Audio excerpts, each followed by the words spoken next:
ओम अज्ञानतिमिरन्धस्य ज्ञानाञ्जनशलाकया चक्षुरुन्मीलितं येन तस्मै श्रीगुरुवे नमः। नमो ओम विष्णुपादाय कृष्णपृष्ठाय भूतले श्रीमते भक्तिवेदान्तस्वामिन् इति नामिने। नमस्ते सरस्वती देवे गौरवाणी प्रचारिणे निर्विशेषा शून्यवादी पाश्चात्य देशतारिणे। जय श्री कृष्ण चैतन्य प्रभु नित्यानंद श्री अद्वैत गदाधर श्रीवासदि गौर भक्तवृंदा। हरे कृष्णा कृष्ण कृष्णा हरे हरे, हरे राम राम राम हरे हरे। हरे कृष्णा। तो पिछली कथा में हम चर्चा कर रहे थे भगवान के 3 पुरुष अवतार के बारे में। सूत गोस्वामी सबसे पहले भगवान के गुण अवतार के बारे में बताते हैं। 3 जो गुण अवतार हैं, ब्रह्मा विष्णु महेश। उसके बाद में वो भगवान के 3 पुरुष अवतार के बारे में बताते हैं, जो इस भौतिक संसार के अलग अलग कार्यक्रम को भगवान जो है इन अवतारों के द्वारा करते हैं। तो ये हमने समझा था कि भौतिक संसार की रचना भगवान क्यों करते हैं, क्योंकि हम भगवान से जिद करते हैं कि हम भगवान से स्वतंत्र होकर के भौतिक संसार में अलग से जो है भोगना चाहते हैं। तो भगवान हमारे भोगने के लिए इस भौतिक संसार की भगवान जो है रचना कर देते हैं। और उसके साथ साथ में भगवान जो है ये भी कार्य करते हैं कि अवतार लेकर के आते रहते हैं, ताकि हम जो है भगवान की तरफ आकर्षित हो जाएं और वापस भगवत धाम को वापस जा सके। तो ये 2 कार्य के लिए भगवान जो है रचना करते हैं। अब कैसे ये रचना होती है, बड़ा सुंदर है इसको समझना भी। ये पुरुष अवतार कैसे करते हैं, इसके द्वारा हम ये भी समझ पाएंगे कि आज के जो मूर्ख वैज्ञानिक लोग हैं, जो कहते हैं कि भाई ये सृष्टि जो है अपने आप इसकी रचना हो गई है। भला सोचो, ये सृष्टि की रचना अपने आप हो सकती है क्या? अगर आप देखते हैं इस भौतिक संसार के अंदर में इतनी जगहों पर बिल्डिंग बनी हुई है, कोई इमारत बनी है, कोई मशीन बनी है। आज तक आपने कोई सी भी एक मशीन देखी है जो अपने आप बन गई? उस मशीन के पीछे कोई बनाने वाला नहीं है। घड़ी देख लीजिए, घड़ी देख लो, फिर कोई भी मशीन देख ले, सब मशीन के पीछे कोई व्यक्ति है जिसने उसको बनाया है। कई बार क्या होता है, हम रिमोट से काम कर लेते हैं। अब बच्चा जो है रॉकेट ऊपर आकाश में उड़ रहा है, बच्चा तो देख करके हैरान है। वो देख रहा है कि उसके अंदर में पायलट नहीं है। अब बच्चा, क्योंकि वो बच्चा है, तो वो सोच सकता है कि भाई अपने आप उड़ रहा है। इसी प्रकार से ये जो बच्चे रूपे वैज्ञानिक हैं, ये भगवान के हाथ को नहीं देख सकते। तो ये क्या देख रहे हैं कि संसार अपने आप चल रहा है। वो देख रहे हैं कि सृष्टि की रचना अपने आप हो गई है। भाई कभी हमने कोई सी चीज देखी है संसार के अंदर में जिसकी रचना अपने आप हो जाती है? ये देखिए कितना बढ़िया भगवान ने जो है भौतिक संसार कितना सिस्टमैटिक चलता है। समय पर सूर्य उदित होता है, समय पर सूर्य अस्त होता है। एक दिन लेट हो जाता है क्या? लेट नहीं होता है। भगवान की सृष्टि इस प्रकार से है। बारिश का सीजन अभी चल रहा है, इसके बाद में अभी गर्मी है, गर्मी के बाद में बारिश का सीजन आता है, उसके बाद में शरद ऋतु आती है, विंटर सीजन आता है, सर्दी का मौसम आता है। देखिए आप कैसे बदलते हैं। पेड़ पौधे जो है हमको कुछ करने की जरूरत नहीं पड़ती है। बीज आप डाल दीजिए एक कहीं पर अगर आप बीज लगा देते हैं, उसमें बस आप पानी डाल दीजिए, उसके अंदर में सारी इंफॉर्मेशन है। भाई पत्ता कैसा आना है, कौन सा फ्रूट उसमें लगेगा, कैसा उसके अंदर में कलर आएगा, ये सब क्या अपने आप हो गया है कि नहीं? क्या हमारी लेबोरेटरी में कहीं पर हम लैब के अंदर में एक ऐसा बीज बना सकते हैं जिसके द्वारा एक सुंदर पेड़ लग जाए, और पेड़ लगने के बाद में उसके अंदर में इस प्रकार के फल फूल आ जाएं, और दोबारा उसके अंदर में बीज आ जाएं? तो भगवान की रचना हम देख सकते हैं कितनी अनूठी है। तो सूत गोस्वामी अब जो है ये रचना होती किस प्रकार से है, ये भगवान बैठ करके रचना कैसे कर लेते हैं, इसके विषय में बड़ा सुंदर उदाहरण दे करके जो है समझाते हैं। वेदों के अंदर में बताया है, ये सृष्टि की रचना अपने आप नहीं हो जाती है।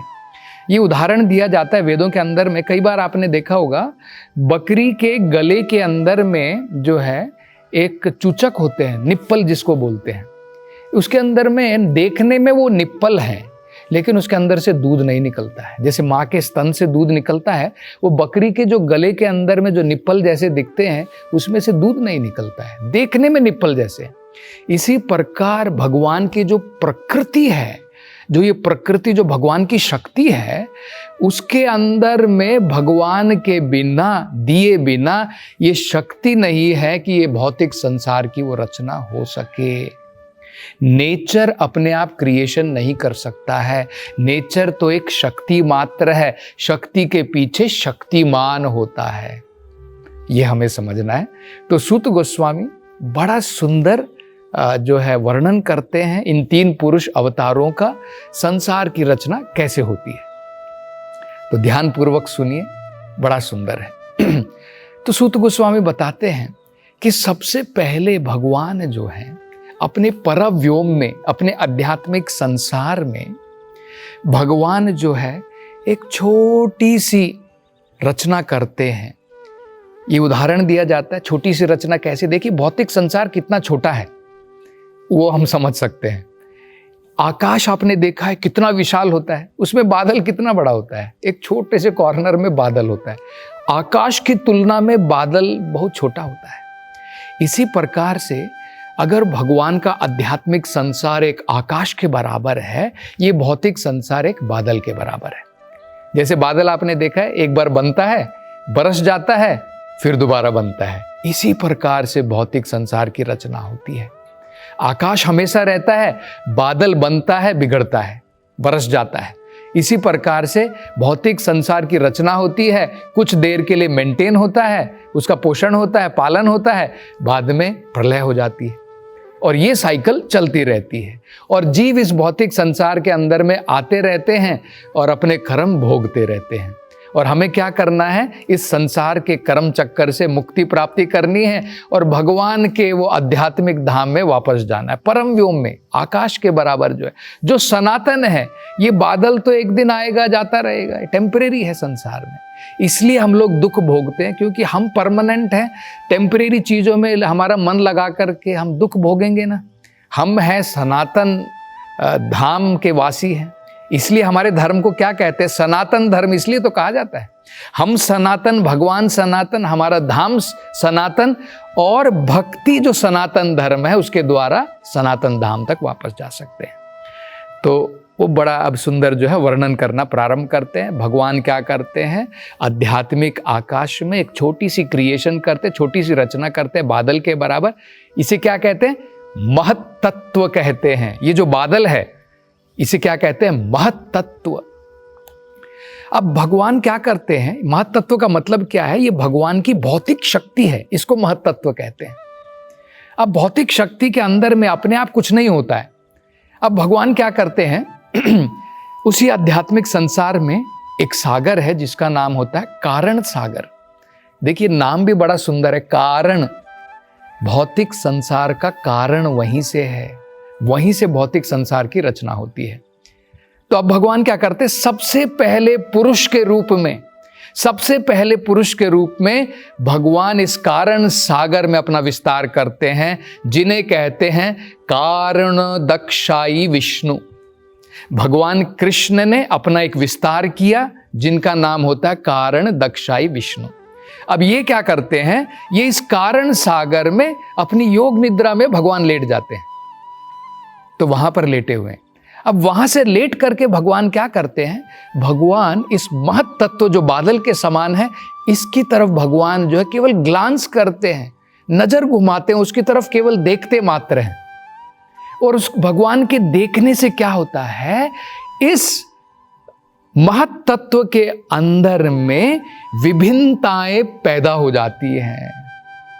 ये उदाहरण दिया जाता है, जिस प्रकार से एक पुरुष स्त्री के अंदर में वीर्य प्रदान करता है बीज के रूप में, और बाद में जो है माँ जो है गर्भवती होती है और बाद में बच्चा जो है पैदा होता है। ठीक इसी प्रकार से भगवान को डायरेक्ट जाने की जरूरत नहीं पड़ती है। भगवान स्पर्श कैसे करते हैं महत तत्व को, अपनी शक्ति को? अपने नजरों के द्वारा।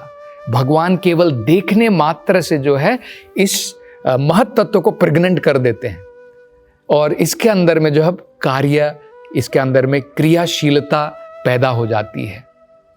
अब क्या होता है, अब भगवान जो है अपनी योग निद्रा में आराम से लेट जाते हैं और भगवान की योग निद्रा में भगवान जब श्वास लेते हैं तो असंख्य ब्रह्मांड पैदा हो जाते हैं।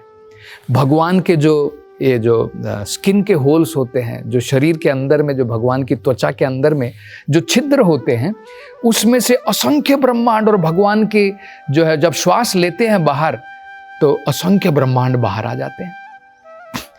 यही असंख्य ब्रह्मांड जो है हम इस भौतिक संसार में देख सकते हैं। हम एक ब्रह्मांड में रह रहे हैं, इस ब्रह्मांड के बाहर में असंख्य और ब्रह्मांड है और हर एक ब्रह्मांड में एक एक ब्रह्मा है। भगवान ने एक एक ब्रह्मा को इंचार्ज दिया है। तो सबसे पहले भगवान ने सारे असंख्य ब्रह्मांडों की रचना कर दी। तो किन्होंने की? वो कारणो दक्षाई विष्णु, इनको महाविष्णु भी कहा जाता है, कारणो दक्षाई विष्णु। तो सरल से याद करना हो तो कारणो दक्षाई विष्णु, उनके द्वारा असंख्य ब्रह्मांड बाहर निकलते हैं। अब क्या हो गया, असंख्य ब्रह्मांड तो आ गए, अब ब्रह्मांड के अंदर में भी तो कार्यशीलता पैदा होनी है ना। अब भगवान क्या करते हैं, इन सभी ब्रह्मांडों के अंदर में प्रवेश कर जाते हैं। क्योंकि भगवान प्रवेश नहीं करेंगे तो वो ब्रह्मांड जो है निर्जीव रहेंगे। उसके अंदर में अगर हम लोग देख रहे हैं सूरज उग रहा है, सब कुछ चल रहा है, क्योंकि भगवान ने प्रवेश किया है इस भौतिक संसार में। जैसे आत्मा ने शरीर में प्रवेश किया है ना, तभी हम लोग हाथ हिला रहे हैं, सब कुछ चल रहा है। आत्मा निकल गई तो सब मृत पड़ जाता है। इसी प्रकार से ये भौतिक संसार जीवित क्यों लगता है? क्योंकि भगवान ने प्रवेश किया है। तो जब भगवान भौतिक संसार में इस ब्रह्मांड के अंदर में प्रवेश करते हैं, जिस रूप में प्रवेश करते हैं उसको कहते हैं गर्भोदक्षाई विष्णु। उनको क्या कहते हैं? गर्भोदक्षाई विष्णु। पहले वाले विष्णु को क्या कहते हैं? कारणोदक्षाई विष्णु। अब जब भगवान हर एक ब्रह्मांड में चले गए, उनको क्या कहते हैं? गर्भोदक्षाई विष्णु। अब भगवान क्या करते हैं? गर्भोदक्षाई विष्णु के रूप में भगवान जो है देखते हैं इस भौतिक संसार के अंदर में, इस ब्रह्मांड के अंदर में केवल अंधेरा है। तब भगवान क्या करते हैं? अपने शरीर से, गर्भोदक्षाई विष्णु के रूप में उनके शरीर से जल निकलता है और आधा ब्रह्मांड जो है जल से भर जाता है और भगवान उसी जल के ऊपर दोबारा अपनी योग निद्रा में लेट जाते हैं। अब ब्रह्मांड के अंदर में पहले भगवान कारण सागर में थे, अब उनका जो विस्तार हुआ हर एक ब्रह्मांड के अंदर में, अब उसमें भी सागर आ गया, भगवान के शरीर से निकला जल। तो जल निकलने के बाद में भगवान दोबारा अपनी योग निद्रा में वहां पर, और वहां पर क्या हुआ, अब भगवान की नाभि से एक कमल का फूल निकलता है। ये आपने देखा होगा, फोटो के अंदर में देखा होगा, तस्वीरों में देखा होगा।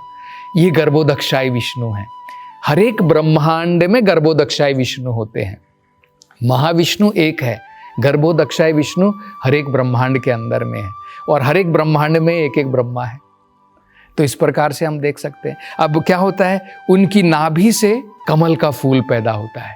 उस कमल के फूल के ऊपर ब्रह्मा जी का जन्म होता है और ये जो कमल का जो तना होता है, इस तने के अंदर में 14 जो है अलग अलग ग्रह, 7 ऊपर के ग्रह, 7 नीचे के ग्रह, पृथ्वी को मिला करके हम देखते हैं। जैसे सतलोक होता है, ऊपर जो है ब्रह्मलोक होता है, तो ये ऊपर के लोक कहलाते हैं। इसी प्रकार से अतला, वितला, सुतला, पाताला, ये जो है नीचे के लोक होते हैं। ये सारे कहाँ पर है? इस कमल की उस डंडी के अंदर में है, उस तने के अंदर में ये सारे 14 लोक, 14 भुवन जिसे कहते हैं, उनका निर्माण होता है। तो देखिए भगवान ने अब रचना कर दी, हर एक ब्रह्मांड के अंदर में भगवान आ गए, ब्रह्मा जी भी पैदा हो गए। अब ब्रह्मा जी जो है सेकेंडरी क्रिएशन करेंगे। अब जो है ब्रह्मा जी हर एक जीव के लिए अलग अलग शरीर बनाते हैं और शरीर बनाते हैं, और भगवान जो है आत्मा को इस संसार के अंदर में, ब्रह्मांड के अंदर में भेजते हैं और उनको शरीर प्रदान करते हैं ब्रह्मा जी अपनी जो है क्रिया शक्ति के द्वारा। लेकिन उसका ज्ञान भी भगवान स्वयं देते हैं। वो उसमें भी स्वराट नहीं है, केवल भगवान मात्र स्वराट हैं। तेने ब्रह्म हृदय आदि कवये, ब्रह्मा को ज्ञान देने वाले भी भगवान हैं। ये हमें समझना है। तो गर्भोदक्षाई विष्णु तक हो गया।